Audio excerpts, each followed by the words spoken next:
C'est un petit pas pour l'homme, mais un grand pas pour l'humanité, et je vais vous expliquer dans cette vidéo quelles vont être en fait les applications du FSD, et ceux qui sont toujours à base de joie en disant peut-être qu'une clim trizone, quadrizone, c'est peut-être pas forcément utile, un régulateur adaptatif, des GPS dans les véhicules, etc. Mais vous allez voir les applications notamment pour des personnes éventuellement handicapées. Donc je vais vous faire des incrustations. Donc le véhicule, normalement c'était une Model 3 qui était avec le FSD, donc qui est supervisé, donc la personne a juste les mains derrière et obligé quand même de regarder donc la route, sinon il a un rappel à l'ordre. Il est allé donc dans les rues de Paris. J'avais fait une petite vidéo en anglais avec l'IA sur la petite chaîne que j'ai faite, donc qui s'appelle Tesla Flash, et c'était à Hollywood cette fois-ci. On voit bien que la voiture en fait arrivait à s'arrêter sur le côté, et donc même quand il n'y a pas de ligne blanche. Et notamment, elle est allée sur donc le rond-point de l'Arc de Triomphe, où là il n'y a absolument rien, et on voit bien la facilité qu'a le véhicule. D'ailleurs, j'ai eu un prêt lundi d'un modèle Y avec le FSD, j'ai trouvé très bien le parc assist, franchement par rapport au Nissan que j'avais eu. Après, je suis pas un spécialiste du parc assist, mais j'ai trouvé que c'était assez rapide, voire très rapide. Tu sélectionnes, tac tac tac, ça se fait très bien en quelques secondes, et le FSD par rapport à mon autopilote que j'ai de base, il n'a absolument rien à voir. Le véhicule est complètement différent. En fait, il a une interprétation, et en fait au niveau du logiciel, on sent le potentiel. Donc comme on le sait, il va falloir distinguer plusieurs choses, hein. L'Europe est sur la première vitesse, les États-Unis sont sur la deuxième, troisième vitesse.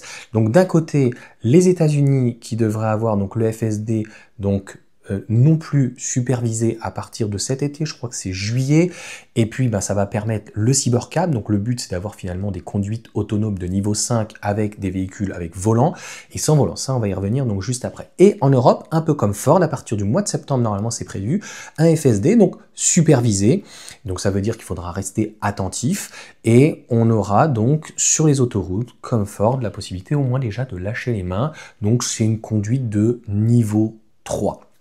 Et après, donc sur la conduite de niveau 5, elle arrivera beaucoup plus tard, et là, il va y avoir de très grosses possibilités. C'est ça qui est important finalement au-delà de la technique, c'est-à-dire qu'on voit bien sur ces images que je vous mettrai donc incrustées, le véhicule, il n'y a aucun problème et il navigue tout seul. Donc les applications, elles vont être quelqu'un qui veut prendre son véhicule et qui n'a pas envie de conduire. Mais c'est surtout, vous allez au train, vous allez à la gare, vous allez en avion, là, 50 ans en Yvelines, tu vas à Orly, tu te déposes et la voiture, elle rentre à la maison.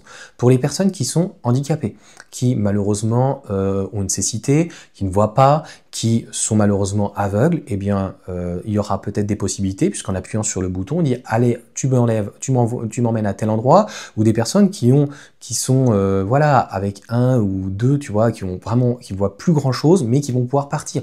Ça peut être quelqu'un qui est malheureusement amputé, qui a un problème. C'est la possibilité aussi, moi, à titre personnel, mon fils que je emmène donc à l'orthophoniste, par exemple, à chaque fois, et là j'y reviens, eh bien, c'est de pouvoir emmener la voiture, même je puisse l'emmener en fait avec un cybercab ou un modèle Y par exemple avec FSD, eh bien directement donc à son école, et de le déposer, même demain au collège par exemple, parce qu'il existe il y a des personnes qui font ce genre de choses pour les enfants Ulysse, mais voilà, je n'ai pas confiance. Très concrètement, plusieurs fois, ça s'est pas forcément bien passé, et malheureusement, voilà, j'en dirai pas plus. Ça ne sert à rien de faire des polémiques, mais je l'ai vécu, et c'est une mauvaise expérience, en tout cas, très souvent. Donc là, en fait, c'est d'avoir un véhicule où on a des caméras, où on peut surveiller, où on va pouvoir voir son enfant quand il est dedans, avoir même une personne âgée, avoir une personne qui aurait perdu le permis. En fait, ça va permettre énormément donc d'applications, et c'est pour ça que c'est pas un gadget. Donc, il va être effectif, il va arriver donc aux États-Unis, je crois, c'est au Texas, hein, dans uniquement cet état ou dans plusieurs états, donc non supervisé, donc une conduite pratiquement de niveau 5. Et demain, donc c'est d'avoir des véhicules avec volant, mais surtout sans volant, qu'on puisse acheter, qu'on puisse même louer, où le véhicule, il n'y a pas d'autre mot, limite tu vas le rentabiliser, il se barre. Donc en fait, il va à terme remplacer, peut-être pas en partie, ou tout ou partie, mais des taxis. Donc c'est le futur, c'est le progrès, c'est demain. Voilà en tout cas pour cette vidéo. ce que j'en pense, les applications clairement sont hyper intéressantes. Peut-être que malheureusement, bah, comme d'habitude, ça va mettre peut-être des chauffeurs de côté, mais ça va permettre donc à quelqu'un qui a une difficulté ou qui souhaite eh bien, apporter du confort, s'acheter un véhicule personnel, parce que c'est le but finalement de vendre ce véhicule à 30 000 $, je crois, attention, ça sera hors taxe.